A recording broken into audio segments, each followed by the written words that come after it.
राम राम साथियों। कैसे हैं आप सभी। स्टडी विथ शैलेंद्र में आपका स्वागत है और हम एमपी पटवारी के लिए भारत का भूगोल डिस्कस कर रहे हैं और ये हमारी क्लास नंबर 3 रहेगी। आइए देखते हैं हमारे पास यहाँ पर इस सीरीज के अंदर कौन कौन से फैक्ट हैं उनको डिस्कस करते हैं। देखिए पहला हमारा जो फैक्ट है वो कौन सा है कि सिंधु नदी को उसके बाएं तट पर आकर जल देने वाली नदियाँ कौन सी हैं ये हमको बताना है। राइट, तो देखिए इनमें एक तो झेलम नदी है।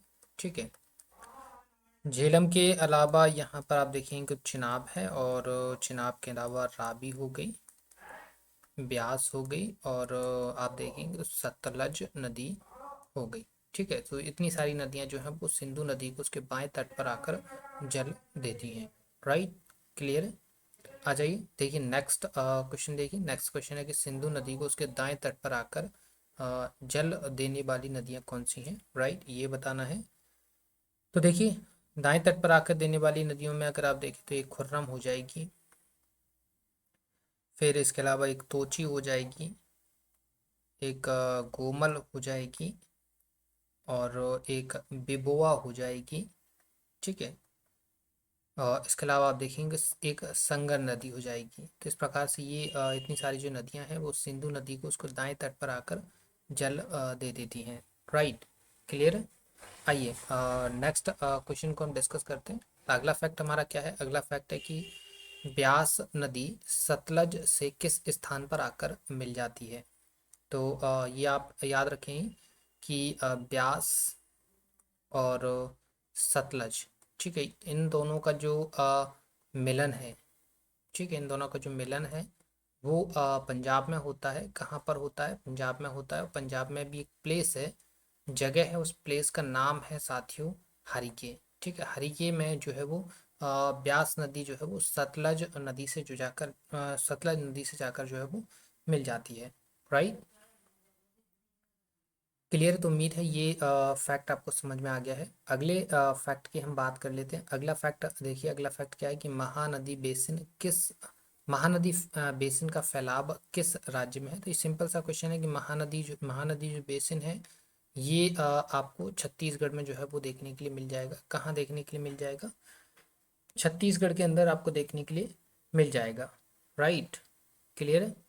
चलिए तो अगला फैक्ट हम देखें। अगला फैक्ट क्या है कि सिंधु तंत्र की एकमात्र नदी कौन सी है जो जम्मू कश्मीर से निकलती है। तो ये आप याद रखें कि सिंधु तंत्र में अपना जल देने वाली एकमात्र ऐसी नदी जो जम्मू कश्मीर से निकलती है उस नदी का नाम है झेलम। ठीक है, क्या नाम है उसका? उसका नाम है झेलम। ठीक है, क्लियर। तो ये आप जो है वो याद रख लेंगे। अगले फैक्ट की अगर हम बात करें तो अगला फैक्ट देख सकते हैं आप। अगला फैक्ट क्या है कि झेलम नदी का उद्गम स्थल कौन सा है। वह झेलम नदी अपना जल किस नदी को जो है वो देती है। राइट, तो सबसे पहले हम उद्गम स्थल की बात करें तो झेलम नदी का जो उद्गम स्थल है वो जम्मू कश्मीर के अंदर एक जगह पड़ती है, JNK में एक जगह पड़ती है बेरीनाग। ठीक है, बेरीनाग से निकलती है। बेरीनाग में भी अगर हम बात करें तो बेरीनाग में एक झील है जिसका नाम है शेषनाग। ठीक है, शेषनाग झील। तो ये जो है वो इसका उद्गम स्थल हो गया किसका? झेलम नदी का।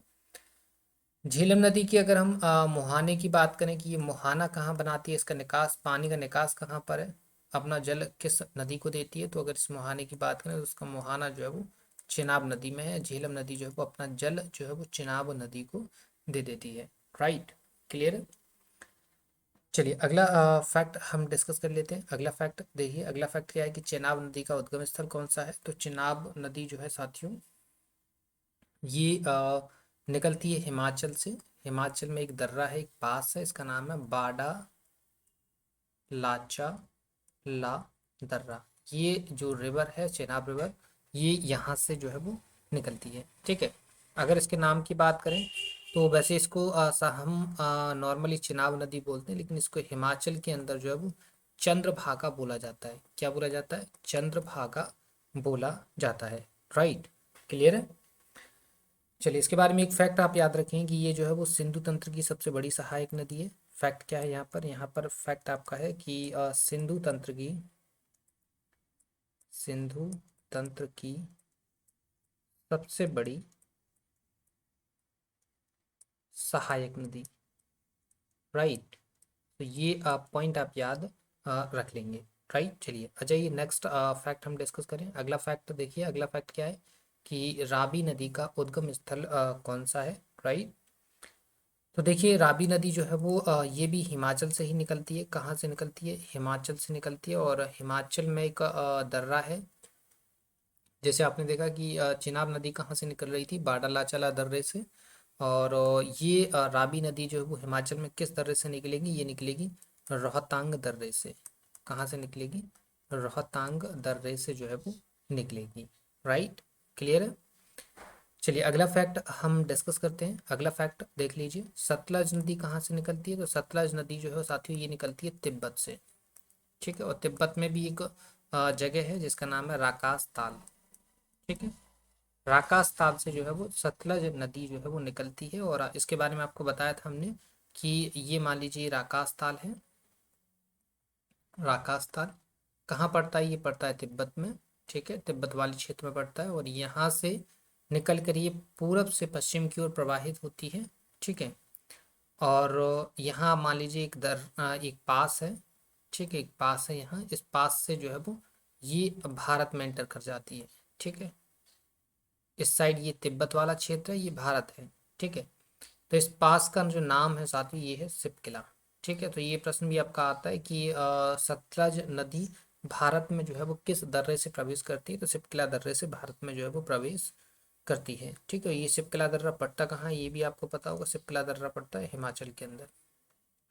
ठीक है, हिमाचल प्रदेश। राइट, क्लियर है।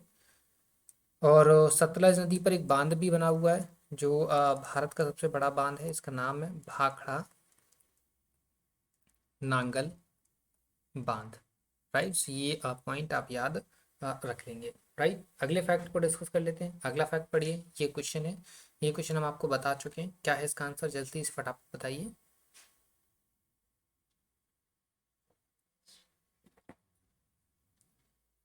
जस्ट अभी बताया हमने कि सतलज नदी भारत में किस दर्रे से प्रवेश करती है? ये प्रवेश करती है सिपकिला दर्रे से।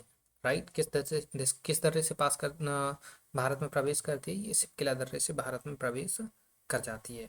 राइट, अगला प्रश्न देखिए, भाखड़ा नागल बांध किस नदी पर बना है? ये भी हम आपको बता चुके हैं। ये किस पर बना है? सतलज नदी पर जो है वो बना हुआ है।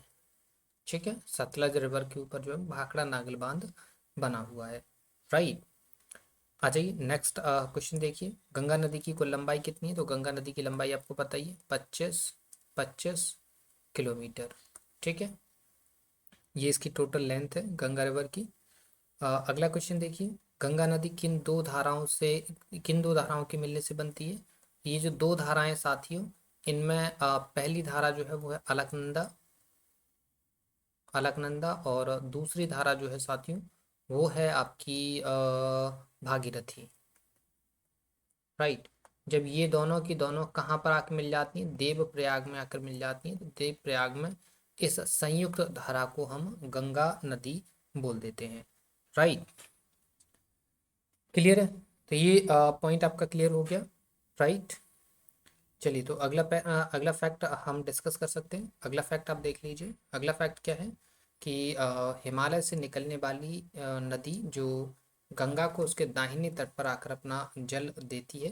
तो देखिए एक हिमालय से निकलने वाली एकमात्र ही एक नदी है जो उसको दाहिने तट पर जल देती है। बाकी हिमालय से निकलने वाली जितनी भी गंगा की सहायक नदी हैं उसको उसके बाएं तट पर जल देती हैं। ठीक है, तो दाहिने तट पर जल देने वाली एकमात्र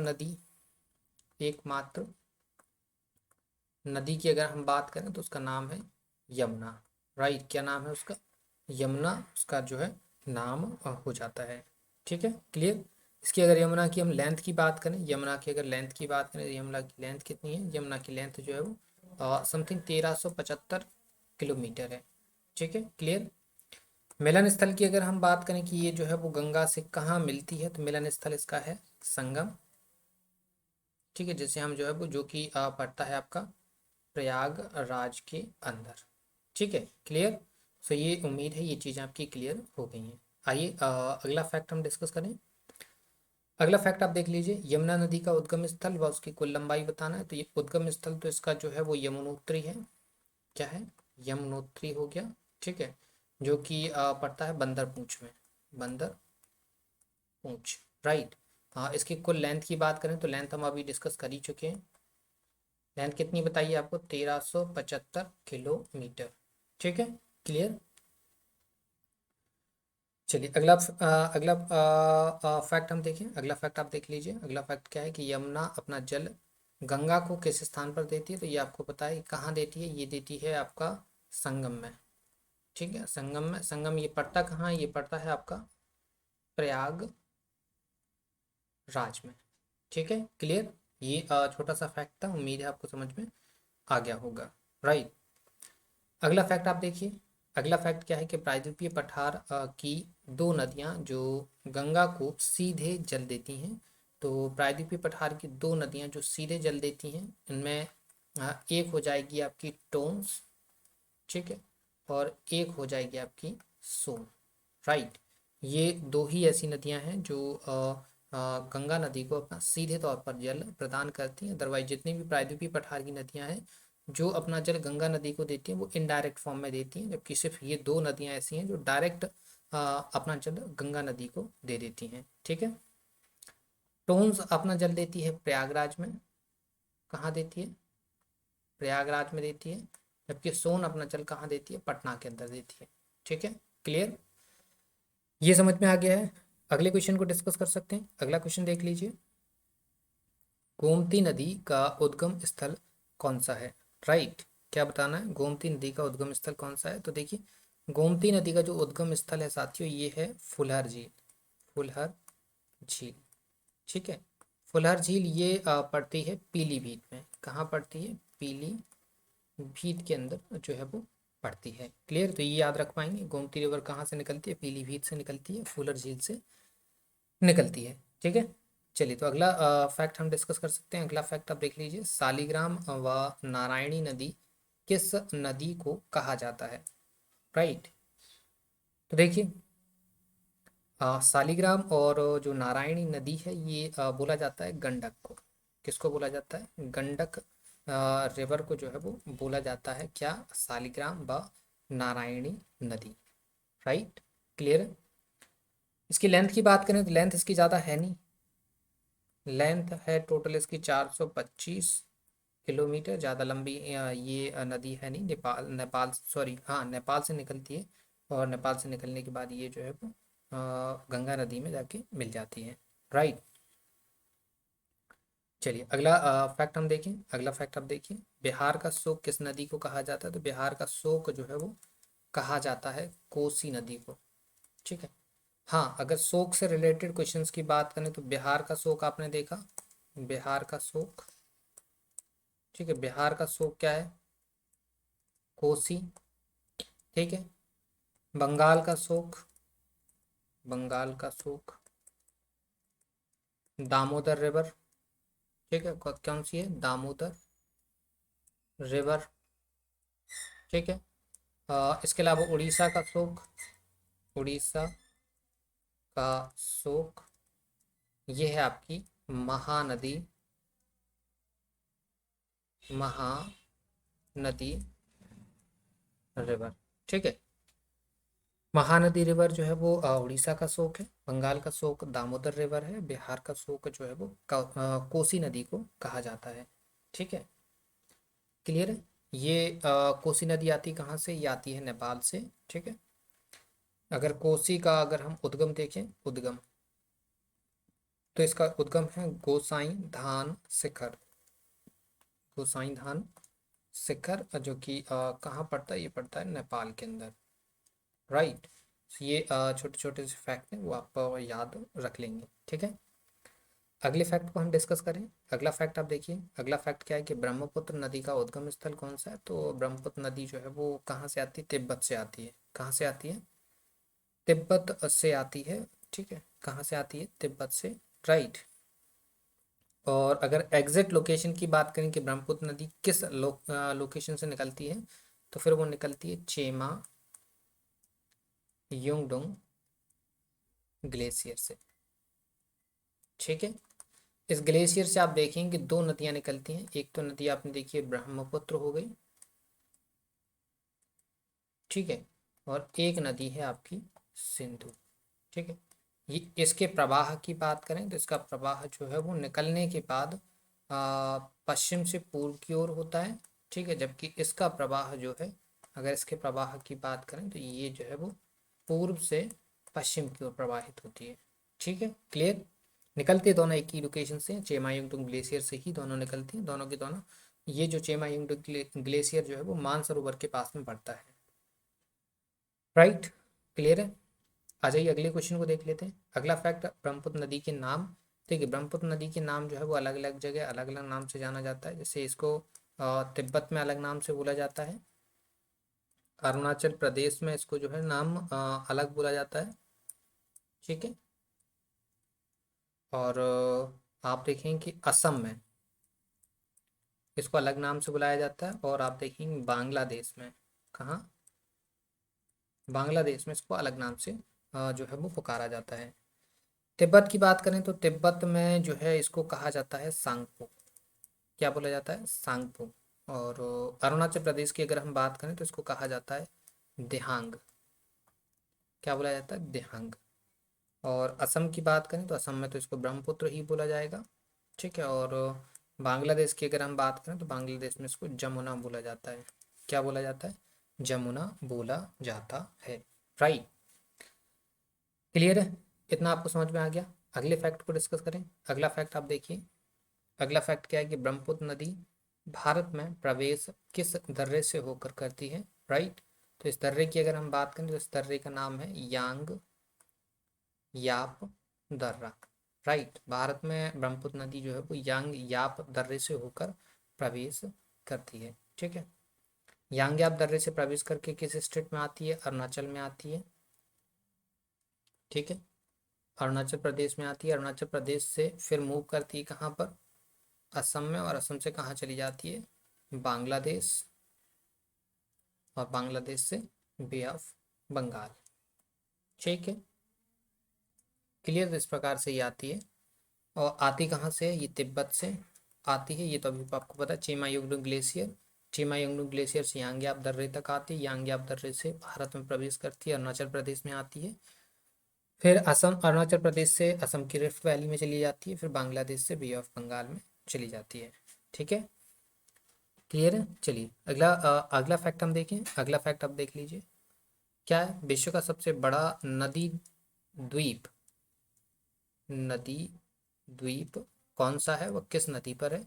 तो विश्व का सबसे बड़ा नदी द्वीप जो है वो माजुली है। कौन सा है? माजुली है। और नदी की बात करें किस नदी पर है, तो ये जो है वो ब्रह्मपुत्र नदी पर है। किस नदी पर है मेरे साथियों? ये है ब्रह्मपुत्र रिवर पर। ठीक है, क्लियर, ज़्यादा बताने की ज़रूरत है नहीं। अगला फैक्ट हम डिस्कस करें क्या? देखिए अगला फैक्ट आप देख लीजिए। निम्न में से ब्रह्मपुत्र की सहायक नदी कौन सी है? तो देखिए, ब्रह्मपुत्र की सहायक नदी में दिबांग भी शामिल है, धनसिरी भी शामिल है, मानस भी शामिल है, स्वर्णसिरी भी शामिल है। इट मीन्स ये सारी की सारी जो नदियां हैं वो ब्रह्मपुत्र की सहायक नदियां जो हैं होती हैं। ठीक है, इसके अलावा इसकी सहायक नदियों में और भी शामिल है, जैसे दिबांग, धनसिरी, मानस, स्वर्णसिरी तो होगी। इसके अलावा एक तिस्ता है। ठीक है, तिस्ता के अलावा एक संकोश भी है। राइट, संकोच के अलावा मानस तो आपको बता ही दिया। एक लोहित है। कौन सी है? लोहित। राइट, तो इस प्रकार से इतनी सारी ब्रह्मपुत्र की सहायक नदियां हो जाती हैं। इनको आप याद रखिएगा, इनसे रिलेटेड आपके फैक्ट जो है वो एग्जाम के अंदर पूछे जाते हैं। ठीक है, क्लियर। चलें तो अगले फैक्ट पे। देखिए अगला फैक्ट आप देख लीजिए, पढ़िए इसको जरा। पश्चिम बंगाल का शोक किस नदी को कहा जाता है? ये बता चुके हैं हम, देखिए जरा।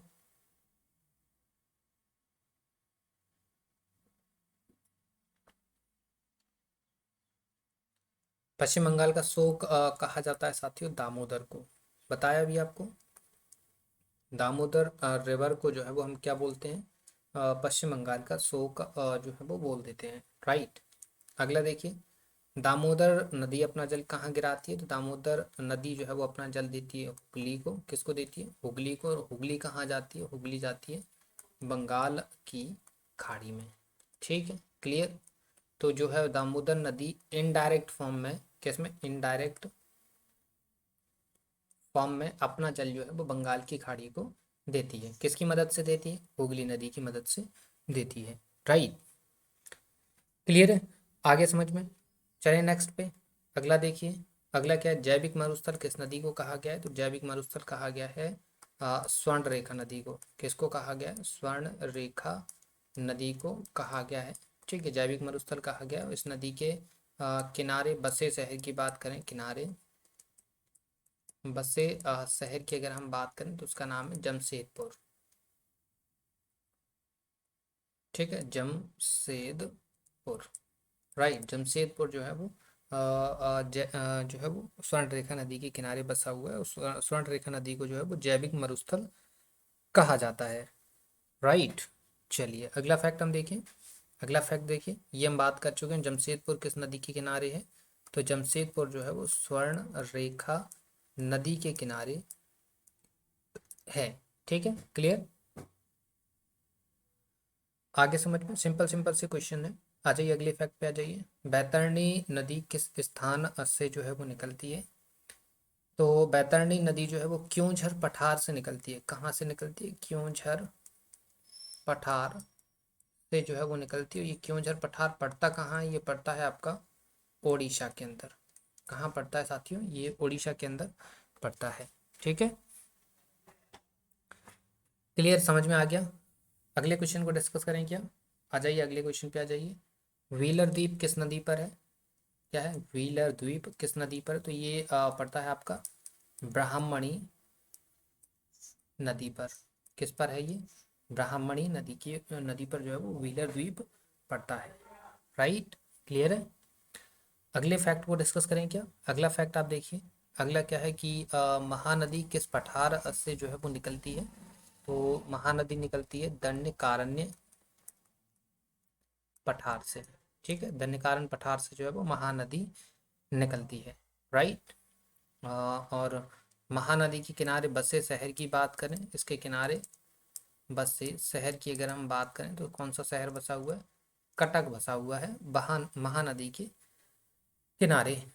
राइट, और अगर इस पर डैम की बात करें, बांध की बात करें कि महानदी पर कौन सा बांध है, तो हीरा कुंड बांध आपको देखने के लिए मिल जाएगा। ठीक है, इसके अलावा महानदी को क्या बोला जाता है? उड़ीसा का शोक। ठीक है, क्या किसको बोला जाता है? महानदी को बोला जाता है। राइट, अगले फैक्ट पे चलें। अगला देखिए, कटक किस नदी किनारे है? तो ये आपको पता चल गया किस नदी किनारे है। ये है महानदी आ, के किनारे। ठीक है, आगे समझ में आपको? चलिए अगला देखिए, उड़ीसा का शोक किस नदी को कहा जाता है? ये भी आपको पता है किसको कहा जाता है? महानदी को कहा जाता है। ये हम डिस्कस कर चुके हैं। अगला देखिए, अगला क्या है कि दक्षिण भारत की सबसे लंबी नदी कौन सी है? तो दक्षिण भारत की देखिए, सबसे पहले लंबी नदी की बात करें तो फिर वो आपकी गोदावरी है। कौन सी है? गोदावरी। ठीक है, क्रम की बात करें तो दक्षिण भारत की सबसे लंबी नदी पहले तो गोदावरी है। ठीक है, दूसरी सबसे लंबी फिर नदी जो है वो कृष्णा है। ठीक है, क्लियर, आगे समझ में आपको? राइट, चलिए अगला क्वेश्चन देखें फिर। अगला देखिए, दक्षिण गंगा व बूढ़ी गंगा किस नदी को कहा जाता है? दक्षिण गंगा या बूढ़ी गंगा जो है वो गोदावरी को कहा जाता है। किसको कहा जाता है? गोदावरी को कहा जाता है, ये आपको पता होगा। राइट, हाँ, अगर इसके हम उद्गम की बात करें कि गोदावरी गोदावरी नदी का उद्गम क्या है, तो उद्गम इसका है त्रंबिकम पहाड़ी। त्रंबिकम पहाड़ी। ठीक है, क्लियर, चलिए अगला फैक्ट आप देखिए। अगला फैक्ट क्या है? गोदावरी का उद्गम स्थल जस्ट अभी बताया, त्रंबिकम पहाड़ी। ठीक है, ये पड़ती कहाँ है? ये पड़ती है आपकी महाराष्ट्र के अंदर। ठीक है, क्लियर, समझ में आ गया? ये पड़ती कहाँ है? ये पड़ती है आपकी महाराष्ट्र के अंदर। ठीक है, चलिए अगला फैक्ट आप देखिए। अगला फैक्ट क्या है कि गोदावरी अपना डेल्टा किस स्थान पर बनाती है? राइट, तो ये अपना डेल्टा बनाती है राजमुंद्री में। कहाँ बनाती है? राजमुंद्री में अपना डेल्टा डेल्टा जो है वो बनाती है। ठीक है, क्लियर, आगे समझ में आपको? सिंपल सा था। आ जाइए अगला प्रश्न देखें। अगला प्रश्न देखिए, प्राणहिता, सबरी, इंद्रावती, पेनगंगा वर्धा किस नदी की सहायक नदियां हैं? तो ये सिंपल है, ये सारी की सारी जो नदियां हैं वो गोदावरी की सहायक नदियां हैं। किसकी सहायक नदियां हैं? गोदावरी की सहायक नदियां हैं। ठीक है, क्लियर। चलिए अगला देखिए, अगला फैक्ट क्या है? कृष्णा नदी का उद्गम स्थल कौन सा है? तो कृष्णा नदी का जो उद्गम स्थल है वो है महाबलेश्वर। राइट, क्या है? महाबलेश्वर जो है वो कृष्णा नदी का उद्गम स्थल हो जाता है। राइट। चलिए अगला फैक्ट आप देखें, अगला फैक्ट आप देखिए, कावेरी नदी का उद्गम स्थल कौन सा है? तो कावेरी नदी का जो उद्गम स्थल है साथी वो है ब्रह्मगिरी। क्या है? ब्रह्मगिरी जो है वो कावेरी नदी का उद्गम स्थल हो जाता है। ठीक है, क्लियर। अगले फैक्ट आपको अगला क्वेश्चन देखिए, अगला क्वेश्चन क्या है कि शिव समुद्रम जलप्रपात किस नदी पर है? तो शिव समुद्रम जो जलप्रपात है ये है आपका कावेरी नदी पर। किस नदी पर है? कावेरी नदी पर जो है वो शिव समुद्रम जलप्रपात है। ठीक है, क्लियर। आ जाइए अगला फैक्ट आप देखिए, मदुरई किस नदी पर है? राइट, चलिए बताइए, मदुरई किस नदी पर है? ठीक है, तो उम्मीद है आपको आता होगा, नहीं आता तो कोई दिक्कत नहीं। देखिए मदुरई जो है वो बैगाई नदी पर है। किस पर है? बैगाई नदी पर है। ठीक है, किस नदी पर है? बैगाई नदी पर है। ठीक है, चलिए अगला फैक्ट आप देखें, अगला फैक्ट आप देख लीजिए। चलिए अगला फैक्ट देखिए, अगला फैक्ट क्या है? अगला फैक्ट है कि लूनी नदी का उद्गम स्थल कौन सा है? राइट, तो देखिए लूनी नदी का जो उद्गम स्थल है वो है अरावली। कौन सा है? अरावली है। ठीक है, अरावली पर्वत। राइट, तो ये जो है वो लूनी नदी का उद्गम स्थल हो जाता है। आगे की अगर बात करें तो अगला फैक्ट आप देखिए, अहमदाबाद किस नदी के किनारे है? तो ये है आपका साबरमती के किनारे। ठीक है, क्लियर है। तो साबरमती नदी के किनारे जो है वो अहमदाबाद बसा हुआ है। राइट, अगला फैक्ट आप देखिए, अगला फैक्ट क्या है? वह नदी जो भारत में कर्क रेखा को दो बार काटती है। तो ऐसी नदी जो है वो, एक ही ऐसी नदी है जो भारत में कर्क रेखा को दो बार काटती है, उसका नाम है माही। राइट, माही नदी कर्क रेखा को दो बार काट देती है। अगला देखिए, नर्मदा नदी का उद्गम स्थल। तो नर्मदा नदी का जो उद्गम स्थल है वो है आपका अमरकंटक। राइट, कौन सा है? अमरकंटक। अमरकंटक से नर्मदा नदी जो है वो निकलती है। इसके अलावा ये जो है वो पश्चिम पूर्व से पश्चिम की ओर प्रवाहित होती है।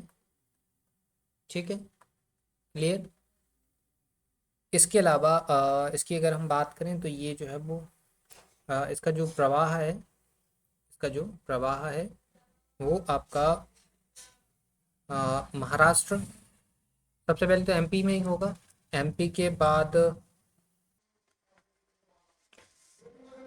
फिर महाराष्ट्र हो जाएगा। ठीक है, महाराष्ट्र के अलावा फिर गुजरात हो जाएगा। ठीक है, इस प्रकार से नर्मदा नदी जो है वो प्रवाहित होती है। ठीक है, क्लियर। और अगर इसके हम जलप्रपात की बात करें तो इस पे जलप्रपात जो है वो अगर आप देखें तो नर्मदा नदी पर जो है वो कपिल धारा हो गया। ठीक है, कपिल धारा के अलावा आप देखेंगे कि धुआंधार हो गया।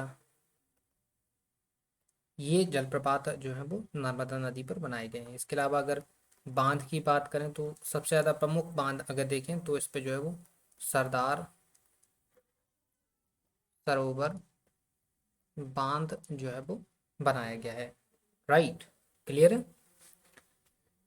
ठीक है, राइट। सो अगला फैक्ट आप देख लीजिए, अगला फैक्ट क्या है? सरदार सरोवर बांध किस नदी पर है? तो सरदार सरोवर बांध, ये तो आप पता ही है आपको, नर्मदा रिवर पर है। किस पर है? नर्मदा रिवर पर ही आपको बता चुके हैं। अगला फैक्ट आप देख लीजिए, अगला क्या है कि तापी नदी किन राज्यों से होकर प्रवाहित होती है? तो तापी नदी जो है ये जो है वो मध्य प्रदेश, फिर महाराष्ट्र, फिर आपका गुजरात। ठीक है, यहाँ से जो है वो तापी नदी जो है वो प्रवाहित होती है। ठीक है, क्लियर। अगला देखिए, पणजी किस नदी के किनारे है? तो पणजी जो है वो आपको पता होगा ये गोवा की राजधानी है। ठीक है, कहाँ की राजधानी है? गोवा की राजधानी है। और ये जो है वो मांडवी नदी किनारे है। किस नदी के किनारे है? मांडवी नदी के किनारे है। ठीक है, अगला देखिए। अगला क्या है? बूलर झील किस राज्य में है? तो बूलर झील जो है वो जम्मू एंड कश्मीर में आती है। ठीक है, प्रेजेंट में इसको यूटी बना दिया गया है। राइट। अगला देखिए, सूरज ताल झील किस नदी के किस राज्य में आती है? ठीक है, तो सूरज ताल की अगर हम बात करें साथियों, तो सूरज ताल जो है वो हिमाचल के अंदर है। कहाँ पर है? हिमाचल के अंदर है। राइट। ये आप पॉइंट आप याद रखेंगे। अगला फैक्ट आप देख लीजिए। अगला क्या है कि गोविंद सागर झील का निर्माण किस नदी से हुआ है, वह किस राज्य में है? तो सबसे पहले हम अगर रिवर की बात करें, गोविंद सागर झील को किस रिवर से बनाया गया है? तो ये बना है सतलज नदी पर डैम बनाकर। और स्टेट की अगर हम बात करें तो स्टेट आपका है हिमाचल। ठीक है, स्टेट कौन सा है? हिमाचल प्रदेश। राइट, क्लियर है। तो आज के सेशन में इतने ही क्वेश्चंस इनफ रहेंगे। अगले सेशन में हम और क्वेश्चंस को डिस्कस करेंगे। उम्मीद है आपको ये सारे के सारे क्वेश्चंस समझ में आए होंगे, अच्छे लगे होंगे। ठीक है, और आपको इस सेशन की पीडीएफ भी मिल जाएगी। पीडीएफ मिलेगी आपको हमारे टेलीग्राम चैनल पर, तो इसकी लिंक आपको वीडियो के डिस्क्रिप्शन में दी गई है। ठीक है, और उम्मीद है आपको वीडियो पसंद आएगा। वीडियो पसंद आए तो वीडियो को लाइक शेयर जरूर करिएगा। ठीक है, और चैनल को सब्सक्राइब जरूर कर लेना। ठीक है, फिर मिलते हैं आपसे नेक्स्ट वीडियो में। तब तक के लिए धन्यवाद।